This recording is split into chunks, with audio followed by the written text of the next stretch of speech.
जीवन में सबसे कठिन काम है अपने मन को समझना, अपने डर को स्वीकारना और खुद पर विश्वास बनाए रखना।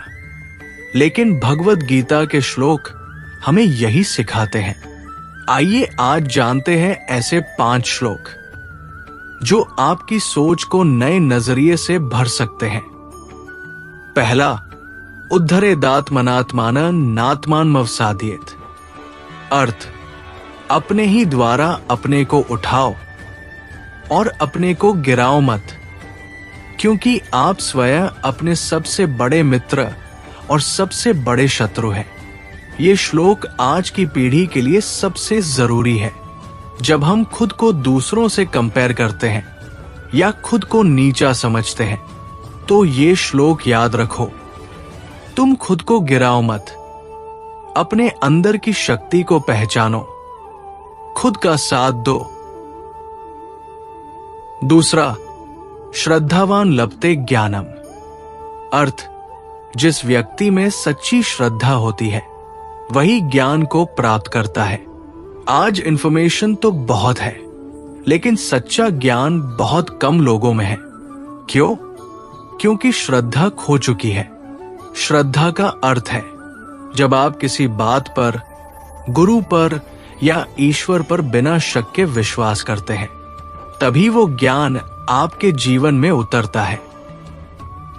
तीसरा, नहीं कश्चित् क्षणपि जातु तिष्ठत्य कर्मकृत। अर्थ, कोई भी व्यक्ति एक पल भी बिना कर्म किए नहीं रह सकता। आज लोग सोचते हैं थोड़ा आराम कर लूं, अब कुछ नहीं करना, लेकिन ये श्लोक हमें बताता है कि हर पल हम कर्म में हैं। सोचना भी एक कर्म है, चुप रहना भी। तो क्यों न इसे सकारात्मक कर्म में बदला जाए। चौथा, सुख दुखे समय कृत्वा लाभा लाभो जया जया। अर्थ, सुख दुख, हानि लाभ, जीत हार, सबको समान समझकर काम करो। कितनी बार हम सिर्फ रिजल्ट देखकर खुश या दुखी हो जाते हैं, लेकिन कृष्ण कहते हैं स्थिर रहो, जो भी हो वो बीत जाएगा। इस श्लोक को अपनाकर आप इमोशनल स्टेबिलिटी पा सकते हैं, जो आज के समय में सबसे बड़ी ताकत है। पांचवा, अहंकारम बलं दर्प काम क्रोधम परिग्रहम। अर्थ, अहंकार, शक्ति का दुरुपयोग, घमंड, वासना, क्रोध और लोभ, ये सब विनाश की ओर ले जाते हैं।